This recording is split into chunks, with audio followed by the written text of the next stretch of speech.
Hello and welcome to a Smurd video, and today we are looking at Build-A-Figure Bonebreaker. Once again, something I never expected to get, but over the last year or so we have had a few Reavers releases, so it's not unexpected that this has happened. Now, I have seen customs out there that are absolutely amazing, but I'm quite happy with what Hasbro have done here, although it would have been cool if it was a bit bigger and more tank-like, but he needs to maneuver, I guess. It's what I look for, the word that I'm looking for. So there's some really nice detail on here. So it's got this little gun here. I feel like it's unarmored. I feel like it should have had some more guns on it. I think that's what's missing from this, from my perspective. Some lovely details on the treads, although they do not move, which is disappointing. And once again, shine my light there. See some nice little detail on there. You can pop that off if you want. I'm not even sure that I put that in the right position. I feel like it's the right position, but I'm not entirely sure. And then the same with the back. You can just pop that off. You have this here. Now mine doesn't, I'm not sure whether it's the way that I've done it. It doesn't always sit well together, but it does seem to work. It does seem to work. If I can get that back on there. There we go. You can just draw that down. It's like he's dropping the canister to blow off, etc. I think that's the idea. I think if you didn't have this piece on here, you could have put it there. So you had two either side, but this piece is here. So that doesn't really work for me. You got this lovely little motor on the back. I wonder how he fixes it when it goes wrong, though. That would be interesting. And then the two little lights at the front. Oops. So, in terms of Bonebreaker himself, I wish he did have another head, because this one is a bit crazy. I feel like there should have just been another head, just a normal head, normal soldier head. Otherwise, he just looks mental all the time. Don't get me wrong, this head is very cool, but I just found it a bit bizarre that they wouldn't do another head. So the sunglasses can pop up if you want, which is very cool. He's got this very cool mohawk, and the body's very simple, and it just sits on this piece here, which is like the connections, the robotic bits, which allows him to control his vehicle. Now he can turn here to get him into other positions, but this piece is very stuck there. Head can go all the way around. It does have a nice little look up and down motion there. The arm can go round, swivel there. It does have a double there, but you can see mine feels very floppy there. So I'm not even going to risk trying to do that, because I'm conscious that maybe that's already in a bad place. Hand can swivel around, and that's pretty much it. We could do this one, I guess. There we go. There we go. So you can see that double there. So he is very cool. Pretty awesome. It's a nice Build-A-Figure. Nice. It's like when they released Sauron. Just Sauron out of blue. Didn't expect it. Boom. There he is. Amazing Build-A-Figure. And this is no exception. This is something different. It's something new. They're not giving us any crap Build-A-Figures, should I say. We are getting genuine Build-A-Figures that we deserve as X-Men fans, which is great. Welcome to the body shop, and this is where things start getting exciting as a fan of the Reavers and what they did in the Outback, etc. with Wolverine. These are the moments that you can recreate. Not an exact recreation, obviously. This is my own take on it, because I don't have sticks. I don't have a cross time up against it, and I certainly don't have Jubilee coming in and saving the day right now, because he has just been captured. Although I can't remember if Pierce was actually there at this part. He has been a big part of the Reavers project anyway, and without Spiral it wouldn't have happened, etc. Although we do need a new Spiral, Hasbro, and I was actually hoping it was going to come in that free pack with Mojo, but lo and behold, we got a nice new long shot coming our way, which is fantastic. but at present no spiral.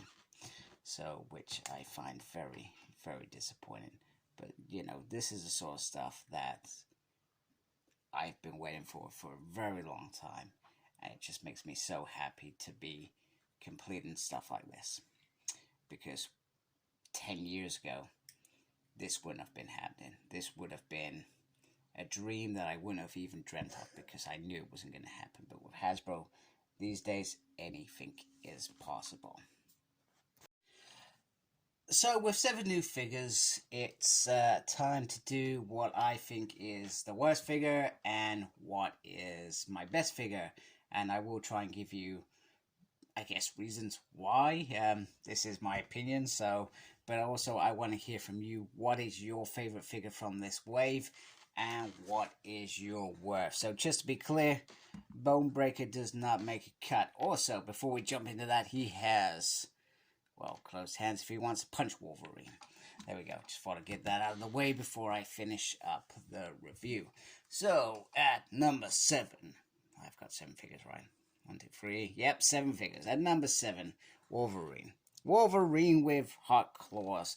And it's not because I'm not a fan of hot claws. It's the fact, you know, it would be nice to have a wave without a Wolverine. It's cool that we got this Wolverine, but I would have liked something else. One wave without Wolverine, is that too much to ask? No, I would have even liked them to re-release Archangel Uncanny version, because that figure was part of a 3-pack that was released in 2013. Since then, we've had a Deadpool release. We've had a new Psylocke release for that Uncanny X-Force. And we've had a new Wolverine. So give us an Uncanny Archangel. I do have that Archangel, by the way, but other people don't have that Archangel. Some people weren't even collecting back in 2013. Goodness, it's almost 10 years now. We're probably getting next year as a 10-year anniversary without no new molding. So that's number 7 out of the way. Okay. At number 6, Siren. It's a beautiful figure. I love the cloth. I love the outfit. No screaming head. Massive disappointment. Massive, massive, massive, massive, massive disappointment. At number 5, we have Darwin. Darwin, because the reason that I put this at number 5 is because they could have given us so many accessories with this figure, because he adapts. His body adapts to survive. That's the whole notion. It's great that we've got this figure, just a normal figure, but I would have liked something more. So I hope we get a deluxe at some point. At number 4, Havoc. Havoc is a great figure. One thing that I sorely was disappointed with, I felt like they could have made this so that it came off his hands or something cool like that. But they haven't. Other than that, he is, once again, I'm very happy to have classic Havoc in my team. At number 3, Vulcan. Vulcan, the new pinless version, but once again, the same as Darwin. Vulcan, in his short period of time, had multiple roles. He was the Emperor of the Shi'ar. He loses an eye. For goodness sake, just give us an alternative head or something. They gave us nothing. I do hope that they give us an Emperor Vulcan at some point. At number 2, Sabretooth. Sabretooth is a great figure and certainly reminiscent of that 1970s character. Now, but compared to the other Sabretooths, he doesn't quite match up, etc. Which is fine, because in the comics, I feel like he did look like this. And it is a great mold. He looks really good. I would have liked an alternative head or two. Once again, it comes down to that sort of thing that is jetting out. But number 2, he is beautiful. He is a beautiful figure. Hence why he's number 2. And then number 1 is Maggot. Who would have thought number 1 we've got to Maggot? Just the release of this figure. He's not a character that I actually like, by the way. But just the release of this figure. He has beautiful shoulder pads. He has these lovely maggots, eeny and meeny, that just if I can get them to sit on. They just, nope, you're just going to fall off. They just look really nice. Nice additions, nice accessories. He looks really good. So yeah, number 1. So there you have it.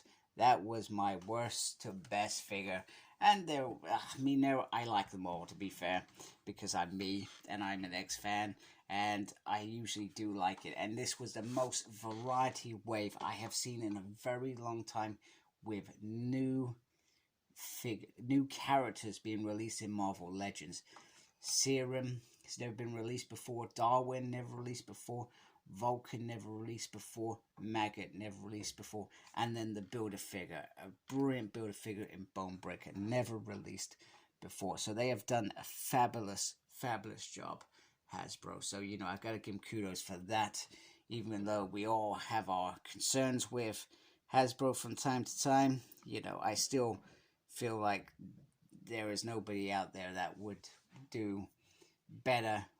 I mean, it's no longer £20 line anymore, which unfortunately the prices have gone up. We're probably looking at about 26 per figure, which I guess would be my only gripe, but that's everybody's gripes. Everybody's frustrated by this price hike that is happening at the moment. So there you have it, my top 7 Bonebreaker Build-A-Figure. I hope you like my channel. If you do, please subscribe.